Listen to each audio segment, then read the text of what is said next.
Hey, what's up, everyone? This is Kelvin. I'm doing this video. I wanted to do this for a while. I recently saw Soulfly last week on their Totem tour, and so it was really sick, and I was listening to all the Soulfly albums probably like for the past 2 weeks, and I kind of got a feeling, and in my head kind of just started like doing like a ranking of all the Soulfly albums. I'm a huge Soulfly fan, big Max Cavalera fan, all his bands, and so I've been wanting to do this for a while, just to kind of in my head and just to share with everyone kind of my own personal opinion on the Soulfly album catalog. And I love all the albums, but there's some that are probably much better than some of the albums that came out, that mostly the early albums that have like a lot of weird like experimenting with like rap and R&B and reggae. um the way I think of it, Soulfly, there's like different eras. Actually, let me show this uh tier ranking here. So as you can see, I broken it up. In my head, there's like, three eras of Soulfly.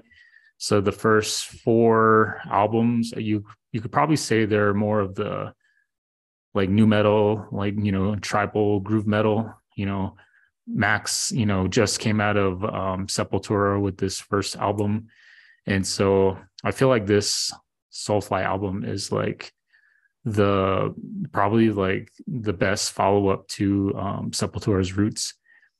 And then you got Primitive 3 and Prophecy. The sound very much leans on that new metal tribal groove sound. And I think here Prophecy is where you kind of get a lot of the thrash metal influence. There's a few songs on there, but then Dark Ages, Conquer, Omen, Enslaved. You could probably say this is probably like the Max's like heaviest musical output for Soulfly. Like there's a lot of death metal, a lot of like um, like death thrash. Like there's still some groove, but I think like this album, Dark Ages, was where Max really transitions to like a more extreme version of Soulfly. And then after Enslaved, you got the Savages, Archangel, Ritual, and Totem. This is probably where you still get the thrash influence, but I think kind of this is where like Max kind of like starts to bring back that groove that he's what most well known for. Also, this album Savages is where Max's son Zion gets behind the drum kit. And so, yeah, I would say this is like the new, kind of like the most current era of Soulfly, where Max and his son Zion are kind of like the driving force behind the band. And the most recent album, Totem, this is the first album without Mark Rizzo. Mark Rizzo's been with the band since Prophecy. So you can see 8 albums with Mark Rizzo, and then Totem is the first album without him. So you can definitely hear the difference in the lead guitar. But I'll go ahead and just kind of go through the rankings. I'll talk about each album, and then I'll put them on this ranking here. Whether it's, I'll tell you right now, there's not a whole lot of below averages or averages. I'd say most of the albums fall between like good and great, and then there's a couple like ones I consider like the masterpiece albums. All right, so first album, Soulfly, the self-titled album, and it's probably the best version of that. Actually, the best follow-up to Sepultura's, follow-up to Chaos CD Roots, and then this one. So I would say this is like right on par with those last two Max albums with Sepultura albums with Max. They did a reissue of the first 4 Soulfly albums, so this is the first album. And so this one, it was written in 1997, so the year after Roots came out, and it was recorded actually the same way, same studio, same producer, Ross Robinson at Indigo Ranch. And I'd say this was Max's retribution album. In his book here, the Max Cavalera biography, he kind of talks about how he was pissed off, that he felt betrayed by the band and his brother when Sepultura asked him. Actually, he never really got fired. I think he just left. Like the band wanted to fire the manager, Max's wife, and then I guess Max took that to heart, and then he just left, and he just never answered their calls, never returned any of their um, um, reconciliations, anything like that. So yeah, he just kind of left. And then during that time, he was writing, and he started writing this album. And honestly, I would say this is like a legendary album, like one of the masterpieces in the Soulfly catalog, just because it, like I said, it's like the best follow-up to Sepultura's Roots. So for that, I'm gonna put that.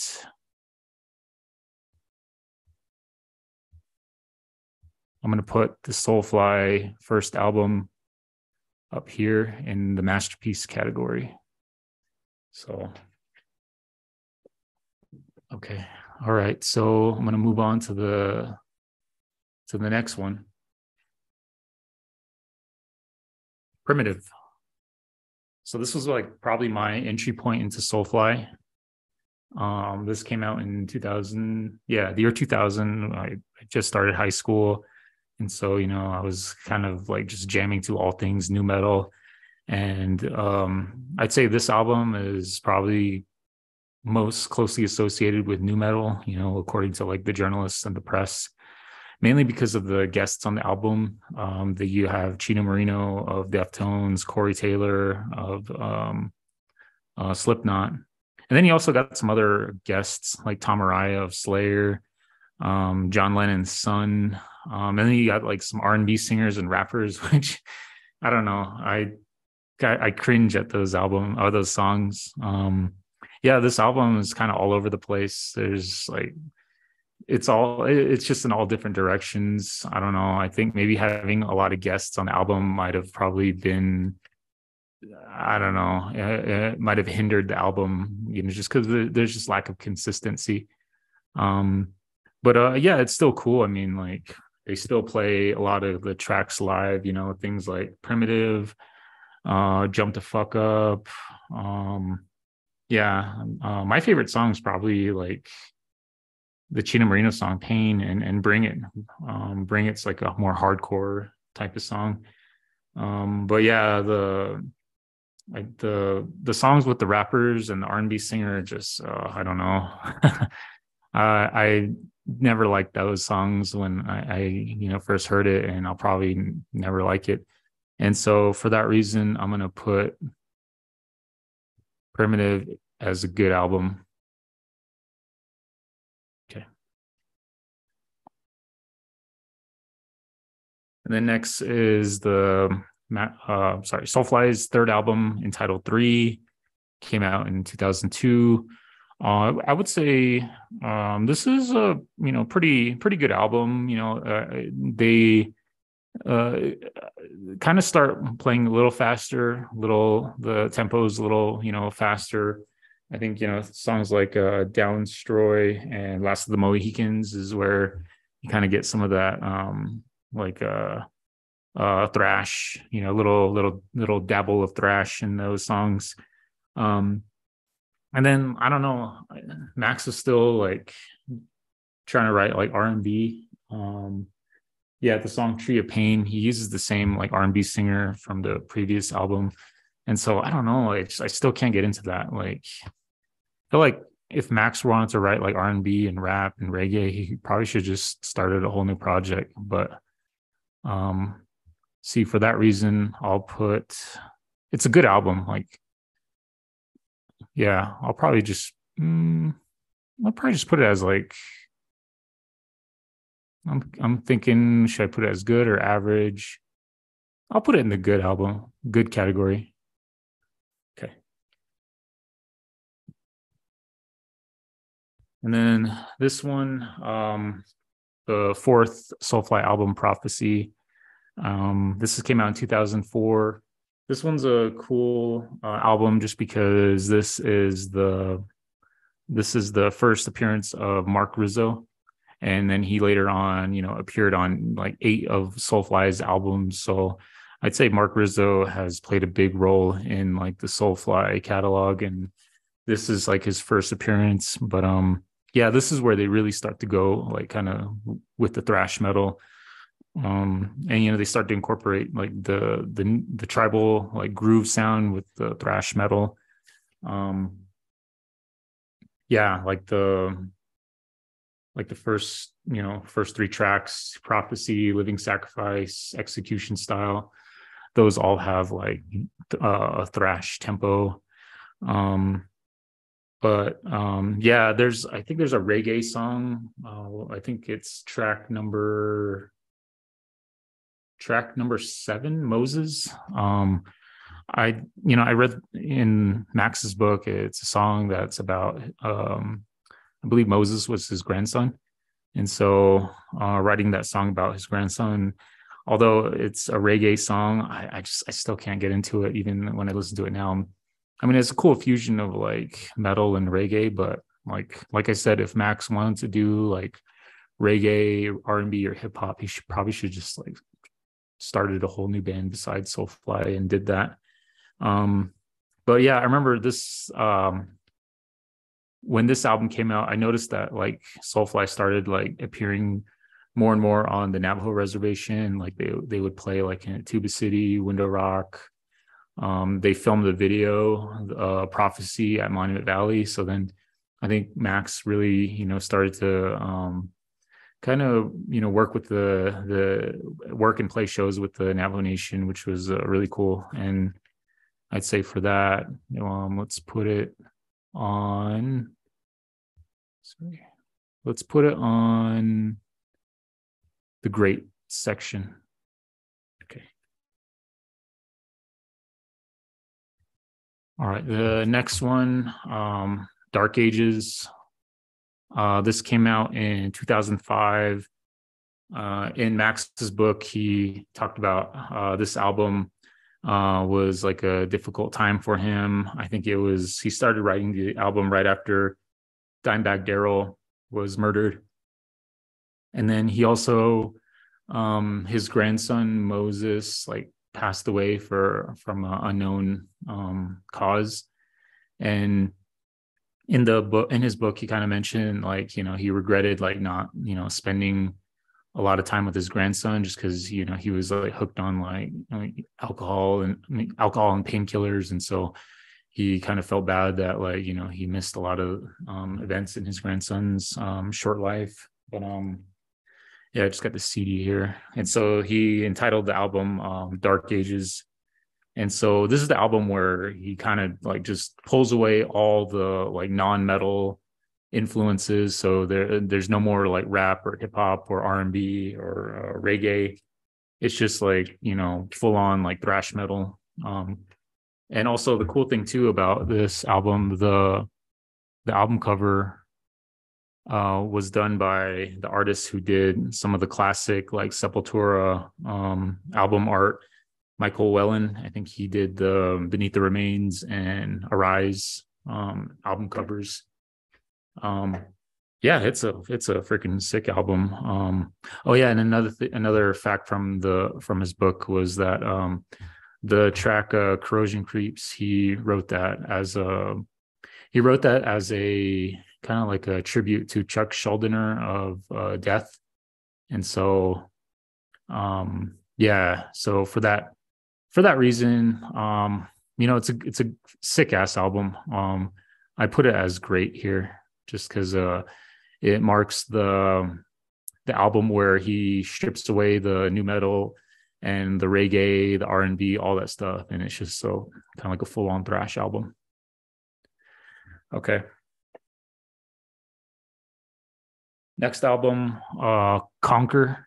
Oh my God, this is like, to me, this is like peak Soulfly. Like, uh, I think Max was just trying to outdo the Dark Ages. Like Dark Ages is like Max's, way of bringing thrash metal into Soulfly, and this is the album where he starts to bring like death metal into Soulfly. And yeah, the cool thing too is the first song, Blood, Fire, War, Hate. He got David Vincent from Morbid Angel to do some guest vocals, and then the other guest vocalist on Unleash is I forget his name. He's the singer of Throwdown. Um, but one thing I noticed, like listening to all these albums, you can kind of tell where the album's gonna go just based on the guest vocalists that are on the album. Like, the first album had Chino and Fred Durst. Second album, Corey Taylor, Chino, Tom Araya, some like R&B singer, forget her name, like Asha Rubin. And then the third album, he had the El Nino vocalist. And then with Prophecy, I forget which vocalists he had on it, but anyway, my point is that you can kind of tell where the album is going based on the guest vocalist that Max brings to the Soulfly albums. But one thing from Max's book, this album Conquer was the first album he did sober from alcohol and like opiate painkillers. And so that was one of the reasons why he named it Conquer, was because he was trying to conquer like his addictions. And yeah, it's yeah, man, it's just a heavy album. Yeah, here's the lineup. I was lucky enough to get this vinyl. I saw it used at Zia Records. Yeah, the Dark Ages is really hard to find. I think it's only available in Europe. I don't know if it's ever been put on vinyl in the US. But anyway, yeah, this is just a heavy album. I love Bloodfire, War, Hate, Unleash is sick. My favorite probably Fall of the Sycophants. It's just heavy, like death metal. And so for my ranking of this, I will put it in, I'm going to put it up here in like just the masterpiece. Like that probably Conquer might probably be my favorite Soulfly album. Okay. Next, Omen. Omen came out 2010, and I don't know. This one, it's still got the thrash. Like I said, there's like the three eras of Soulfly. This definitely falls in the second era with Dark Ages, Conqueror, and Enslaved. It's still a thrash album, but I don't know. To me, it just seemed very like derivative. Like all the songs kind of just follow the same formula. There's like riff, verse singing, riff, verse singing, chorus, riff, chorus. I don't know. Like to me, it's just a pretty basic album. I don't know. I don't know if Max formed Cavalera Conspiracy like right I think the same year as Conquer came out, and so I think maybe Max's musical output was starting to kind of get broken off, and I don't know if maybe he kind of put out a lot of the heavy stuff with the Cavalera Conspiracy, but I don't know, this album just to me seemed very let's see, I'd say it's pretty average, just because all the songs kind of like just sound similar. The formula of each song kind of just falls together. But I guess the one cool thing is that the vocalist on that album, Greg Puciato of Dillinger Escape Plan, is on the song Rise of the Fallen. So I think that's kind of where Max and Greg kind of started working together, and then eventually they started Kill or Be Killed. So I guess that's the cool thing that came from that album. All right. Next album is 2012's Enslaved. I don't have that on CD or vinyl. I'm still on the lookout for it, but I'm really hoping that they repress like the Dark Ages, Conquer, Omen, and Enslaved on vinyl. But yeah, that Enslaved album, I'd say it's really heavy. Like I think in the book, in Max's book, he wrote that that he wanted to. I'm just gonna like write off like what he put in the book. In Max's book for the Enslaved album, he said that I want them to think, I've never heard this pissed off before, and that the challenge I wanted to address with Enslaved, the challenge of making the most extreme metal album ever. So like Max kind of with purpose wrote like a really pissed off death thrash album. And yeah, it's I'd say yeah, it's right up there as like, as heavy as the Cavalier Conspiracy albums that were coming out around that time. And yeah, the guests probably have my favorite guest vocalists. He's got Travis Ryan of Cattle Decapitation on World Scum, and then he's got Dez Fafara on the song of Redemption of Man by God. And so I really like that track. It honestly could even be like a Devil Driver track. But yeah, as far as the ranking, I will put it in great. Only because like, Conquer just, yeah, it's just so heavy, so fast. And then this one, yeah, it's fast and heavy, but I think, hearing Conquer first, just, this makes it stand out more than Enslaved. And then so for these last next four, this is where I think Soulfly changes to Nuclear Blast, and then Zion Cavalera starts to play drums. And so it's almost like a rebuild of the team. You with like sport teams, when teams win the Super Bowl or win the championship, and then a lot of like those people like leave the team just because they get more and more recognized. I think that's kind of what happened with Soulfly. Like after like the like Dark Ages, Conquer, Enslaved, like the band kind of had to reform, regroup, and so yeah, that's where we get like this album. I got the vinyl here, Savages. So about this album, came out in 2013, actually a year after Enslaved. So pretty hard album to kind of outdo. And I don't know, to me, this album, it kind of feels like Zion on drums is still kind of getting himself situated with writing his drum parts. So there's not a lot of like death thrash style on this. I think the only fast song is the second song, Cannibal Holocaust. And yeah, I don't know. It kind of feels like Max was actually kind of ripping off himself on a lot of these songs too, just because on Ayatollah of Rock and Roll, it sounds like almost exactly like Living Sacrifice from Prophecy. So yeah, this album, I don't know. I'd say maybe it was a little bit rushed. Maybe they probably could have taken some time to get Zion more comfortable with playing drums. But I don't know. To me, I would say it's kind of below average. Like, to me, even now, I would probably listen to it like 4 times. Just trying to like prepare myself for the live show. And yeah, even now, it still doesn't register with me. All right. Next is Archangel from 2015. And I'd say this one is slightly better than Savages, just because the songs are a bit faster. I'd say like some of the songs too almost have like an atmospheric, like ethereal, like component. Like this Archangel and Sodomites. There's some cool like atmospheric guitar work from Mark Rizzo. But yeah, I'd say probably has one of the coolest like album covers too.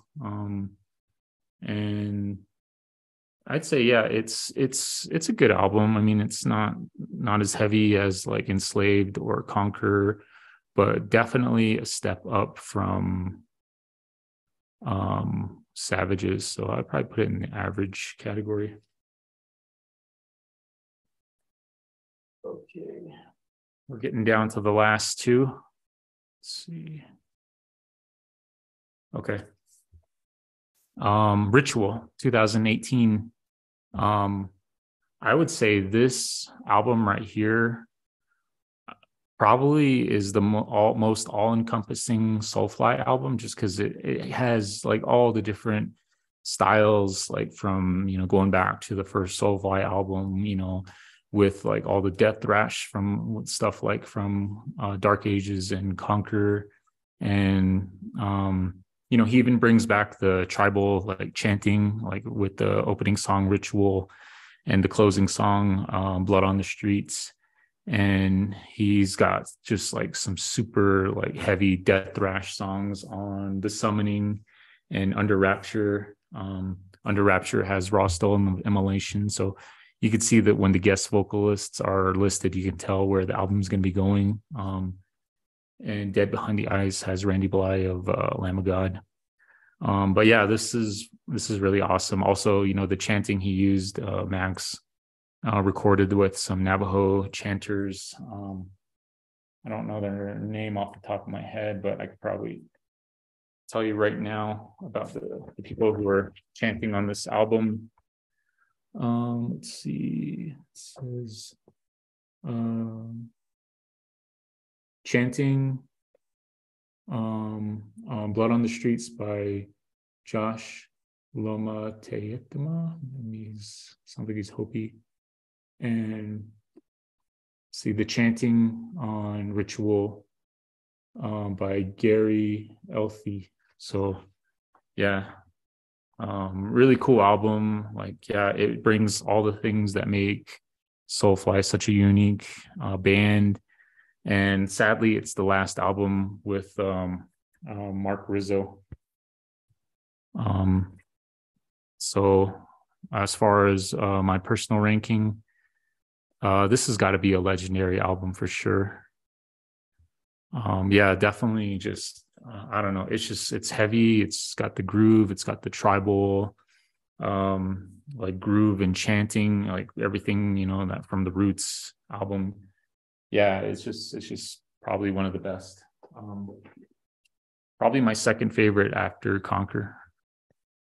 All right, next, the most recent album, Totem, and this came out in 2022. Which actually I think so Ritual came out 2018. This one came out in 2022. So that's 4 years between Soulfly albums. I think that's the longest time span between albums. So and then also, you know, this is the first album without Mark Rizzo since their third album. And also another thing too, like I think Max was just on a roll with putting albums out. I think in 2020 he put out the second Killer Be Killed album, and then in 2021 he put out Go Ahead and Die, and then this one. So yeah, Max was really busy, you know, during the COVID pandemic. And I'd say this is just a kind of like a straight up thrash album.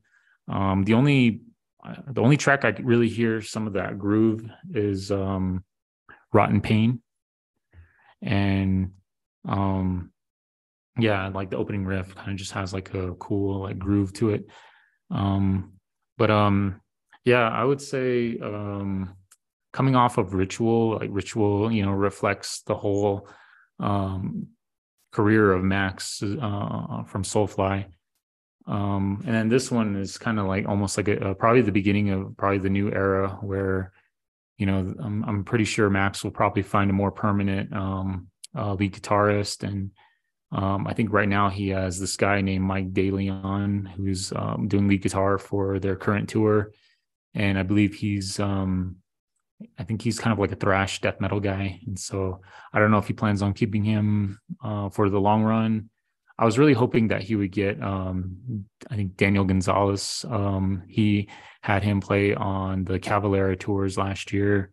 But I think this is going to mark the new era, probably of probably more like thrash, like more like heavy, traditional heavy metal, like sound of Soulfly. As far as like my personal ranking for this album, I am going to put it in probably the great category. Um, so yeah, that's my ranking of the Soulfly albums. If I were to do like a chronological, like, which one was number one, which one was the best and which one was the worst, I would say I'd say number one. Actually, let's go backwards. I'd say probably my least favorite probably is Savages. Yeah, that's still to me just the below average album. And then probably Omen. And then um I don't know. I'm starting to appreciate Archangel a little more every time I hear it. So probably, yeah, that would probably be like number 12, number 11, number 10, probably number 9. Actually, number 9 would be 3, and then number 8 would be um Primitive. Number 7 would be Totem. Number 6 would be Dark Ages. Number 5 would be Enslaved. Number 4, Prophecy. Number 3, probably Ritual. Number 2, the first Soulfly album, and then number 1 is Conquer. But yeah, that's my personal list or ranking of the Soulfly albums. And again, this came from me just like listening to Soulfly albums nonstop for the past 2 weeks, and in anticipation of seeing them live last week. And I did record some videos of that live show. They're on my they're uploaded on my YouTube page. So yeah, be sure to check that out. All right. Thanks everyone. Yeah.